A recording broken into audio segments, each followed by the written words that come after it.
दृष्टि ज्ञान विज्ञानी, नई दृष्टि मोक्ष प्रदानी, नई राह क्रम मार्गी, नई राह हो दादाई। जय जय स्वस्वरूपम ज्योति, अहो प्रत्यक्ष है ये ज्ञानी। जय जय स्वस्वरूपम ज्योति, अहो प्रत्यक्ष है ये ज्ञानी।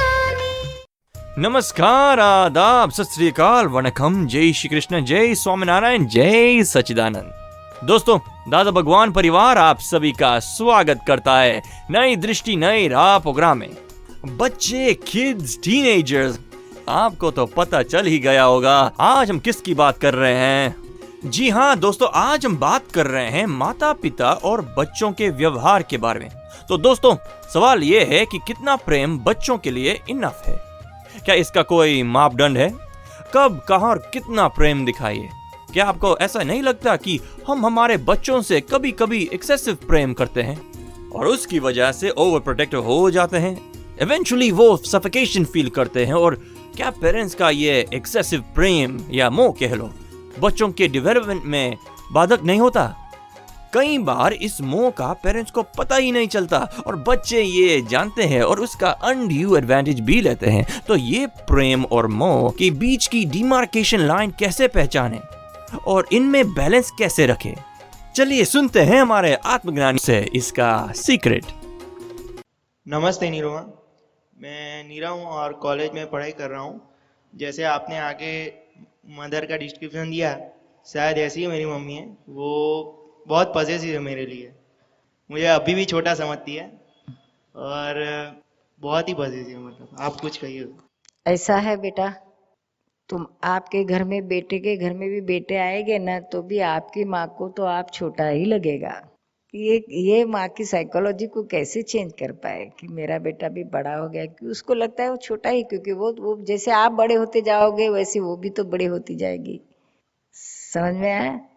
तो आपने बुरा मत लगाना कि माँ, हर माँ का यही हाल है, तो इसको आप एक्सेप्ट कर लेना। और पॉजिटिवनेस है। हाँ, बहुत पॉजिटिव। मतलब पहले से जब छोटा था तभी मुझे स्कूल में से कोई प्रवास ऐसा हो तो नहीं जाने देती थी कि तुझे कुछ हो जाए। अभी भी ऐसा है, अभी भी मतलब नहीं समझती, छोटा कीड़ समझती है। हाँ, इसलिए बाहर वालों को भी मैं छोटा लगता हूँ। जितनी उम्र इतनी दिखती नहीं। तकलीफ सब छोकरियों के सामने आती होगी। नहीं नहीं अगर वो भी छोटा समझ जाए तो फिर आपके क्या हाल हो जाएंगे। नहीं वैसे शायद पापा को भी प्रॉब्लम। मम्मी क्या कहती है आपकी? पूज्य निरुमा, नमस्कार। मेरा एक ही लड़का है, वो इनकी सार संभाल में मैंने कुछ कमी नहीं छोड़ी और इनमें उनको ये मेरा मोह है क्या? मोह ही तो है। उसकी अच्छी संभाल रखना वो हमारी फर्ज है, माँ की, हर माँ की फर्ज है। आप कुछ नया तो नहीं कर रही है, लेकिन आपको इकलौता बेटा है तो आपको जरा नया लगता है, मैं कुछ कर रही हूँ, ज्यादा कर रही हूँ और माँ से ज्यादा मैं कर। लेकिन हर किसी को ऐसा रहता है, 10 बच्चे रहे तो भी माँ को तो सरीका रहता है। तो ये सारी चीजों को निकाल दो, अपनी फर्ज है, फर्ज अदा करो और थोड़ी सी मुक्तता उसको दो। आप बहुत ही उस पर, बेटे ने जैसे कहा कि बहुत पॉजिटिवनेस है मेरे पर, तो उससे बच्चा, आपका बेटा है ना, वो उसको खिल नहीं सीखेगा, कली के कली जैसा ही रहेगा। फूल होना चाहिए, उसको कुछ स्वतंत्रता भी चाहिए सोचने की, करने की। वो कह रहा है ना कभी तो मैं बड़ा हुआ तो भी मुझे बाहर कहीं प्रयास करने भी नहीं जाने देती माँ। तो इतना डरने की कोई जरूरत नहीं है। उसको भी तो कुछ उसके जीवन में अनुभव करने की इच्छाएं रहती है, महत्वाकांक्षा रहती है, तो उसको उसमें भी आगे बढ़ने दो। हाँ, कुछ गलत रास्ते पर चलने लगे तो आप जरूर उसको कंट्रोल करो, डांटो। आप सुन रहे हैं नई दृष्टि नई राह। दोस्तों, आज हम रोशनी डाल रहे हैं दुनिया के सबसे प्यारे रिश्ते पे। जी हाँ दोस्तों, आज हम बात कर रहे हैं माता पिता और बच्चे के बारे में। दोस्तों, बच्चों को अपने माँ बाप के साथ कैसा व्यवहार करना चाहिए वो तो हम कई बार सुनते हैं। क्या कभी माँ बाप को बच्चों के साथ कैसा रहना चाहिए वो सुना है, जाना है, समझा है? आइए जानते हैं अपने प्यारे आत्मज्ञानी से। नहीं, मैं तो बहुत अच्छा हूँ। अरे मम्मी को बोलने दे, सर्टिफिकेट खुद का खुद कोई नहीं देता है, और देता है तभी। वो तो कोई बुराई नहीं करेगी मेरी, होगी तो भी छुपा देगी। ऐसा है। हाँ, पापा कुछ बोलेंगे तो भी नहीं बोलने देती। ओह, नमस्कार निर्मा। जो बोलता है दरअसल वो सही है, वैसे पॉजिटिव तो ज़्यादा ही है। और एक ये है कि अकेला लड़का होने के बाद वो है तो नेचुरली थोड़ा ज़्यादा आया है, मगर उसमें से छूटने का कुछ रास्ता निकालिए आप। उसकी प्रगति अटक जाएगी आप। और एक नियम है, जिसकी माँ बहुत होशियार रहती है, स्मार्ट रहती है, उसके बच्चे बैल जैसे हो जाते हैं, पति भी हो जाता है बैल जैसा, क्योंकि वो इतनी सारी स्मार्टनेस कर लेती है, हर जगह पे अपने खुद कर लेती है। उसको खुद बच्चे को या किसी को और को करने ही नहीं देती है, हर किसी का काम वो खुद करती है। उसको लगता है मैं ही ज़्यादा अच्छा कर सकती हूँ, इसको नहीं अच्छा आता है, और यह करेगा तो बिगड़ जाएगा या इससे नहीं होगा। यह जो मदर की साइकोलॉजी होती है, उससे बच्चा कुछ नया सीख नहीं पाएगा, नया कर नहीं पाएगा, वहाँ का वहाँ ही रहेगा। वहाँ उतना ही नहीं, वो सप्रेस होते जाएगा। माँ को पता नहीं चलता है कि उसकी एक्स्ट्रा स्मार्टनेस से बेटा या बेटी सप्रेस होते हैं। हर बात में माँ को ऐसा लगता है कि इसको तो कुछ आता नहीं है, इसको नहीं करना चाहिए, मैं ही कर लूँगी, इसको नहीं करने देने का, इसको यूँ करना वो करना, इतना सारा होता है। जितना कंट्रोल लाओगी ना उतना उसका दिमाग तो शायद माँ कहती है तो मान लेगा, लेकिन दिल नहीं मानेगा, और वह कंट्रोल से वह एक दिन ब्लास्ट हो जाएगा, टोटल आपका पोस्ट में चले जाएगा, आपकी एक बात नहीं सुनेगा। वैसे नॉर्मलिटी रखो। आप सुन रहे हैं नई दृष्टि नई राह। निर्मा, आपका टीवी पर जो प्रोग्राम्स आता है उसमें शायद इसने कुछ मिस किया है। कंटिन्यूसली सुनती रहती है अपना प्रोग्राम, और उसमें से बहुत हद तक वो बाहर निकली है वैसे तो।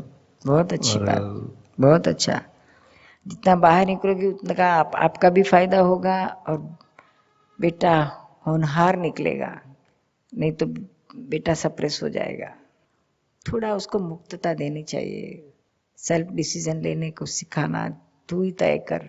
छोटी छोटी बातों में भी हम ही डिसीजन देते हैं बच्चों को, उससे बच्चा खुद डिसीजिव नहीं होता है, फिर वह बहुत ही हिचकिचाहट करता है कोई भी डिसीजन लेने में, वेवरिंग हो जाता है, उसका वेवरिंग माइंड होता है, बोल्ड नहीं हो सकता है।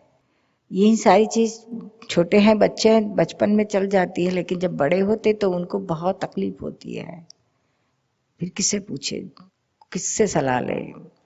बाहर के लोग तो कोई अच्छी सलाह देने वाले नहीं, अपने अपने स्वार्थ से है, और जो भी किसी अच्छे भी है लेकिन वो अपनी साइकोलॉजी से उसको अपने हिसाब से अपने दिमाग से उसके साथ बिहेव करेंगे तो अपना कुछ ना कुछ तो स्वार्थ आ ही जाएगा।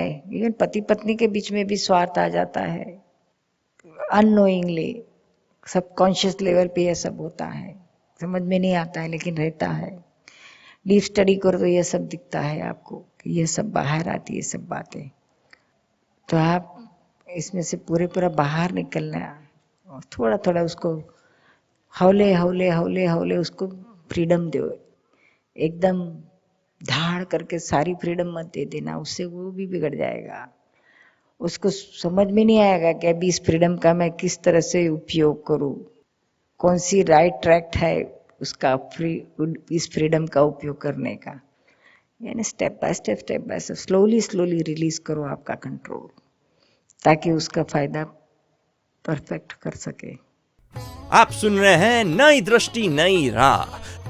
और उसकी भी बात मैं नहीं सुनता, बहुत गुस्सा आ जाता है उस पर। बात सच्ची वो ना माने तो थोड़ा गुस्सा आ जाता है। आपको गुस्सा आ जाता है, माँ पर थोड़ी गुस्सा कर सकते हैं। उसको इतना प्यार है और आप ऐसा द्वेष करते हो। सच्ची बात। गुस्सा नहीं करना चाहिए। उसकी बात पसंद ना आए तो अंदर सॉल्व कर दो। जब वो जरा थोड़ी शांत हो जाए तो उसको बिठा के समझाओ कि भाई मेरी बात क्या गलत है, मुझे समझाओ, मेरी तो कुछ बात है तो सुनो समझो, मैं क्या कहना चाहता हूँ, ये करना चाहता हूँ, उसके पीछे मेरा क्या हेतु है, क्या आशय है। ऐसे बैठ के खुला हो जाओ। कम्युनिकेशन प्रॉपर होना चाहिए। जितना कम्युनिकेशन होगा आपके घर में हर मेंबर के बीच में तो प्रॉब्लम बहुत सॉल्व हो जाएंगे, कोई समस्या ही नहीं रहेगी। समझ में आया?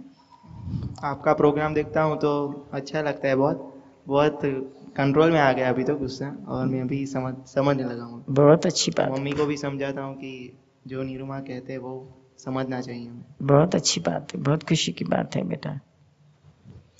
भारत के ऐसे युवान लोग सच्ची साची समझ में आते हैं, अपने क्रोध मान माया लोभ को समझदारी से कंट्रोल करते हैं खुद ब खुद, और माता पिता को प्रेम देते हैं। सभी इस तरह से आगे बढ़ने लगे तो आज जो भारत की हालत है ऐसी भविष्य में नहीं रहेगी, रामराज जैसा हो जाएगा। हम तो यही प्रार्थना करते हैं, यही चाहते हैं, ऐसा ही हो जाए हमारा भारत। रामचंद्र जी के जमाने में था वैसा। हालांकि रामायण युद्ध हमें पसंद नहीं है। आप सुन रहे हैं नई दृष्टि नई राह। जैसे कि मैरिज लाइफ की बात करना चाहता हूँ मैं। आपने बताया कि लड़कियों के बारे में जब भी हम थोड़ा सा मिलजुलते हैं उस टाइम पर हमें कभी कभी केले के छिलके भी आ जाते हैं, वहाँ पे स्लिप भी कर जाते हैं। तो कई बार ऐसा होता है कि स्लिप कर भी गए हम, और हम ये भी सोच लेते हैं कि चलो इसे शादी भी कर लेते हैं, पर उस टाइम पे ये होता है कि हमारे मदर फादर क्या करेंगे, हमारे पे इतने उपकार है। और दूसरी तरफ ये सोचते हैं कि हमें ये लड़की अच्छी लगती है, ये हमारे लिए अच्छी है, और उस टाइम पे हम ये सोचते हैं कि अब हमें क्या करना चाहिए, इस टाइम पे क्या कर सकते हैं हम। अच्छी लड़कियां तो बहुत सारी है दुनिया में, हर किसी से तो शादी नहीं कर सकोगे। एक ही लड़की की बात कर रहे हैं हम तो। अच्छा, तो अपने माता पिता को कन्विंस करो। माँ ये प्रॉब्लम आती है कि उसमें कि हमारे माता पिता सेंसिटिव ज्यादा होते हैं, हमारी ओर से बहुत ही एक्सपेक्टेशन रखते हैं अच्छे। उस टाइम पे हम क्या करेंगे? हौले हौले उनको कन्विंस करो। Wait and watch, time will solve the problem. ऐसी बातें जल्दियां नहीं की जाती है। माता पिता को कन्विंस करे बगैर कुछ भी करोगे तो आपको भी दोनों ओर से दुख होगा। दुख तो होता ही है माँ, क्योंकि हम जब भी बोलते हैं माँ तो झूठी बोलना पड़ता है कि नहीं हम यहाँ गए थे। बात तो अलग ही होती है कि हम कहाँ गए थे, पर उस टाइम पे क्या करें? ये मत करो, गलत मत करो। और क्या नहीं करते तो माँ, यानी कि हम सच बताने जाते हैं तो माता पिता इतना सेंसिटिव होते हैं, कुछ भी हो सकता है। लेकिन आपका अगर सच्चा है तो ऐसी कुछ जरूरत नहीं कि आपको भटकने की जरूरत है। दोनों साथ में, सच्चा तो दिल का प्रेम होता है। आप साथ में रहो या ना रहो, उसकी क्या जरूरत है? फिजिकल बस चीज की जरूरत ही नहीं है। वेट एंड वॉच, अगर उसका रहा आपका सच्चा रहा तो होगा। और जो भी कुछ है माता पिता को कह के करो। ठीक माँ, प्रणाम। आप सुन रहे हैं नई दृष्टि नई राह, जो सुलझ जाता है जिंदगी की हर सवाल को। दोस्तों, आज हमने माता पिता और बच्चों की कई समस्याओं पर गौर किया। हमारे प्यारे आत्मज्ञानी ने प्यार भरा रिलेशन बनाए रखने के लिए हमें एक्सीलेंट पॉइंटर्स दिए। तो दोस्तों, ऐसी सारे सवालों के जवाब पा सकते हैं हमारे हर रोज के कार्यक्रम में। सुनना न भूलिए इसी समय इसी चैनल पे। अधिक जानकारी के लिए हमें कॉल करें 1877-505 एक्सटेंशन 23 और लॉग इन करें hindi.dadabhagwan.org या फिर ईमेल करें dadaonradio@us.dadabhagwan.org या फिर दादा भगवान फाउंडेशन यूट्यूब चैनल को सब्सक्राइब करें। आज के लिए हमें दे इजाजत, कल फिर मुलाकात होगी। तब तक के लिए स्टे इन द प्रेजेंट। नई दृष्टि ज्ञान विज्ञानी, नई